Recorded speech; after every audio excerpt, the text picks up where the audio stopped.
ॐ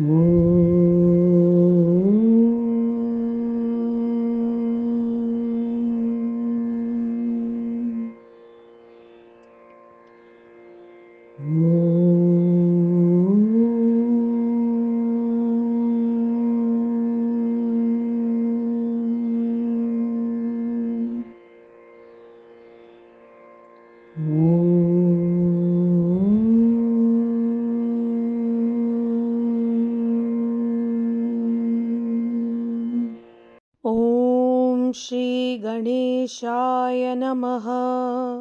ॐ श्री कृष्णाय नमः। ॐ श्री सरस्वत्यै नमः। ॐ श्री गुरुभ्यो नमः।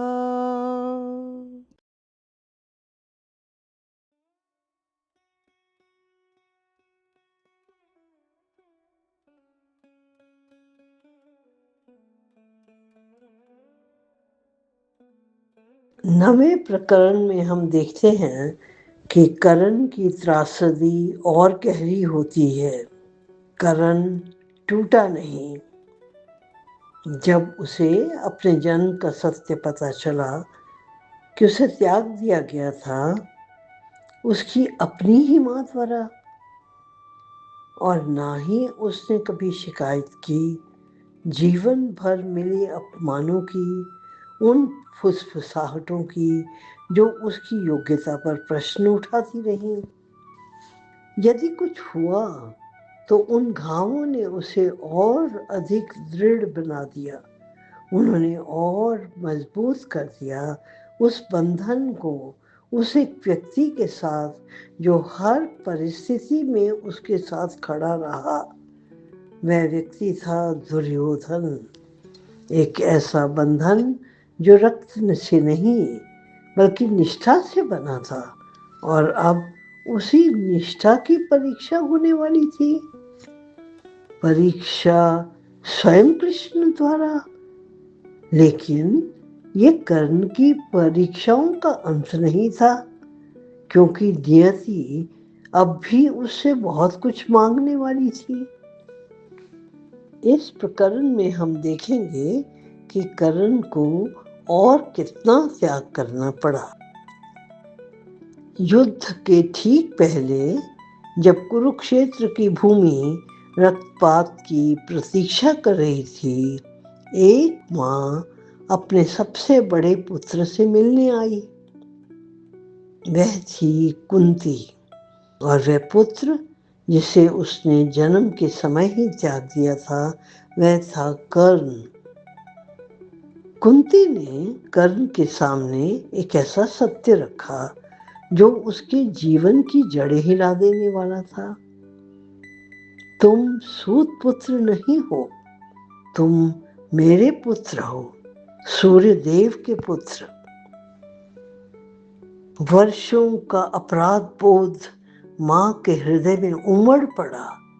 उसने विनती की, अपने भाइयों के विरुद्ध युद्ध मत करो, पांडवों का साथ दो। कुंती ने उसे सब कुछ देने का प्रस्ताव रखा। तुम सबसे बड़े पांडव बनोगे, इंद्रप्रस्थ का राज्य तुम्हारा होगा।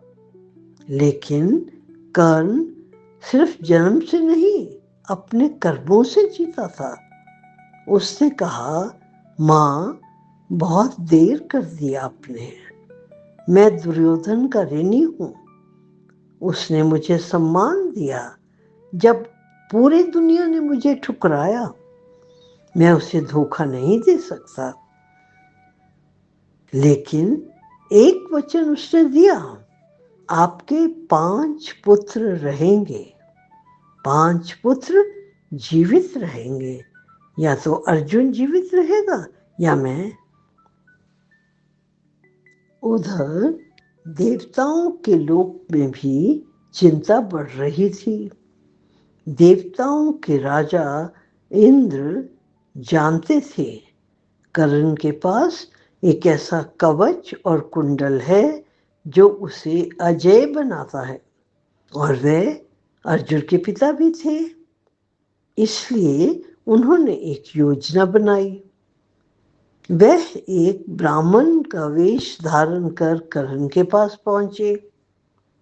कर्ण, जो अपने दानवीर स्वभाव के लिए प्रसिद्ध था, जिसने यह व्रत लिया था कि वह कभी भी किसी ब्राह्मण को मना नहीं करेगा, लेकिन सूर्यदेव ने कर्ण को पहले ही चेतावनी दी थी, सावधान रहो, इंद्र तुम्हें छलने आएंगे। फिर भी कर्ण ने कहा, दान देना मेरी पहचान है। जब ब्राह्मण रूपी इंद्र ने उससे उसका कवच और कुंडल मांगे, कर्ण ने बिना एक क्षण सोचे अपने शरीर से वह कवच खुद काट कर दे दिया। वह कवच जो उसके जन्म से ही उसके शरीर का अटूट भाग था। दर्द सहते हुए भी उसके चेहरे पर कोई शिकन नहीं थी। यह था कर्ण का त्याग। इंद्र उसके इस साहस से प्रभावित हुए और बदले में उसे एक दिव्य अस्त्र दिया। वह दिव्य अस्त्र था वासवी शक्ति, एक ऐसा अस्त्र जो केवल एक बार प्रयोग किया जा सकता था और जिसका लक्ष्य निश्चित मृत्यु ही पाने वाला था। लेकिन भाग्य का खेल देखिए, वह अस्त्र जिसे कर्ण अर्जुन के लिए बचा कर रख रहा था, उसका प्रयोग कर्ण को घटोत्कच पर करना पड़ा। हर मोड़ पर अपने वचनों और कर्तव्यों के बीच बटा रहा, और यही संघर्ष उसे महान भी बनाता है और यही उसकी त्रासदी भी थी। कृष्ण उपलव्य में स्थित पांडव शिविर में लौट आए। उनकी यह यात्रा आशा लेकर आरंभ हुई थी, पर उसका अंत गहरी निराशा में हुआ। उन्होंने युधिष्ठिर को बताया कि शांति के सभी प्रयास विफल हो चुके हैं। अब ना कोई समझौता संभव था, ना कोई समाधान, और ना ही पीछे लौटने का कोई मार्ग जो कि धर्म की पुनर्स्थापना कर सके। अब युद्ध ही एकमात्र उपाय शेष बचा था। शांति का प्रस्ताव ठुकराए जाने के बाद दोनों पक्ष तीव्र गति से युद्ध की तैयारी में जुट गए। कूटनीति की शांति अब समाप्त हो चुकी थी और उसकी जगह ले ली थी युद्ध की अनिवार्यता ने। दूतों को विभिन्न राज्यों में भेजा गया, मित्र राजाओं और सहयोगी सेनाओं को बुलाया गया और आरंभ हुई उस महायुद्ध की तैयारी जैसा संसार ने पहले कभी नहीं देखा था। धर्मभूमि आर्यावर्त के कोने कोने से विशाल सेनाएं एकत्र होने लगीं। कुल 18 अक्षौणी सेना युद्ध भूमि में उतरी। उनमें से 11 कौरवों के पक्ष में थी और 7 पांडवों के साथ। असंख्य योद्धा, रथ, हाथी, घुड़सवार और पैदल सैनिक सब एक ऐसे युद्ध की ओर बढ़ रहे थे जो अब अवश्यंभावी बन चुका था। पांडव सेना का नेतृत्व कर रहे थे राजा द्रुपद के पुत्र धृष्टद्युम्न। वे कोई साधारण योद्धा नहीं थे। उनका जन्म ही एक विशेष यज्ञ से हुआ था, केवल और केवल एकमात्र उद्देश्य के लिए, और वह उद्देश्य था द्रोणाचार्य का वध। उधर कौरव सेना के नेतृत्व का क्रम समय के साथ बदलता रहा। प्रथम 10 दिनों तक सेना का नेतृत्व किया भीष्म पितामह ने। उनके पतन के बाद 11वें से 15वें दिन तक द्रोणाचार्य सेनापति बने। इसके बाद 16वें और 17वें दिन कर्ण ने सेना का नेतृत्व संभाला। अंतिम दिन सेनापति बने शल्य, और युद्ध के अंतिम निराशाजनक क्षणों में अश्वत्थामा ने रात्रि आक्रमण का नेतृत्व किया। अब सब कुछ निश्चित हो चुका था। सेनाएं तैयार थीं, योद्धा सुसज्जित थे और नियति अपने निर्णय की प्रतीक्षा कर रही थी।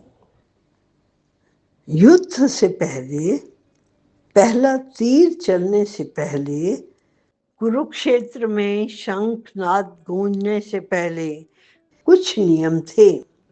ऐसे नियम जो कि युद्ध को ही नहीं, धर्म को भी परिभाषित करते थे। महाभारत का यह युद्ध अराजकता नहीं था, यह संचालित था धर्म के कठोर नियमों से। कोई भी योद्धा निहत्थे पर वार नहीं करेगा, घायल पर वार नहीं करेगा, या जो आत्मसमर्पण कर चुका है उस पर भी वार नहीं करेगा। युद्ध समान होना चाहिए, रथ के सामने रथ, हाथी के सामने हाथी और योद्धा के सामने योद्धा। और जैसे ही सूर्य अस्त होता युद्ध रुक जाता।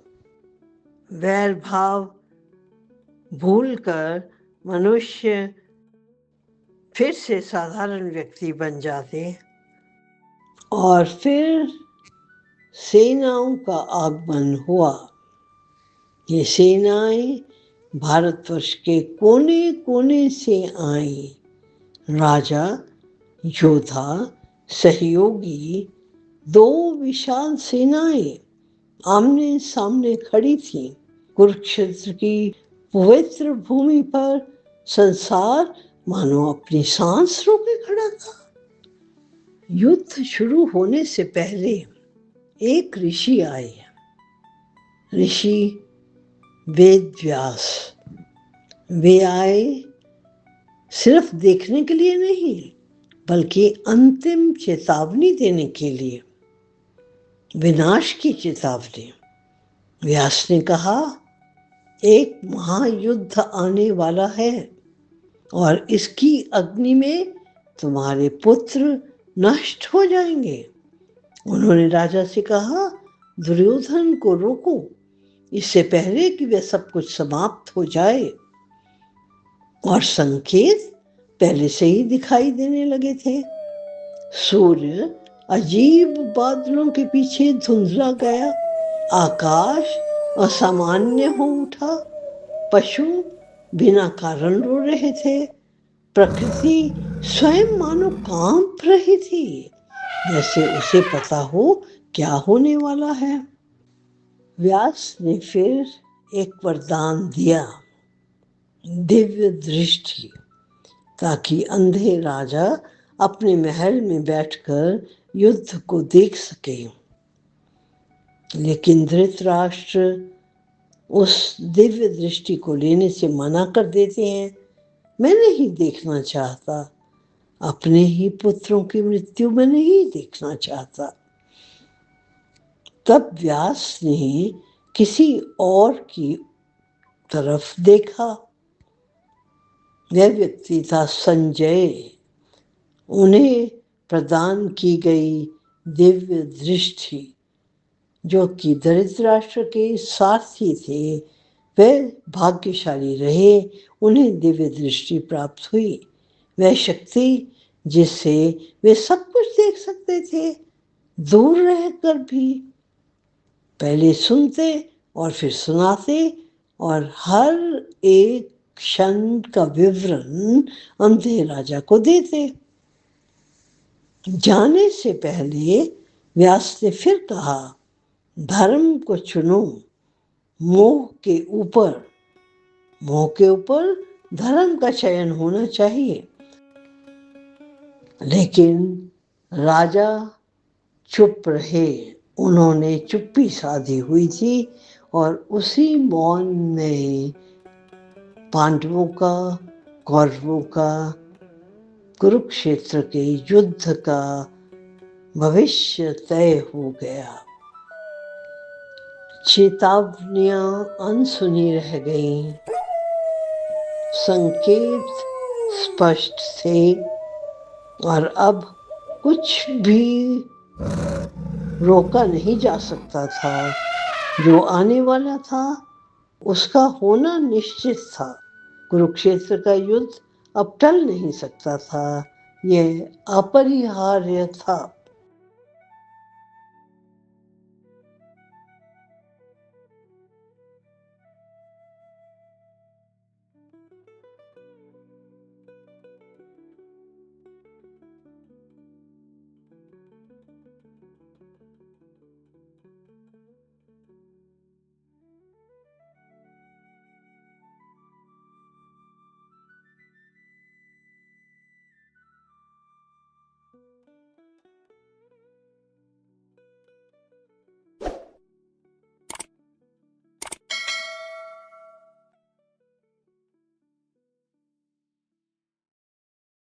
ॐ श्रीकृष्णाय नमः।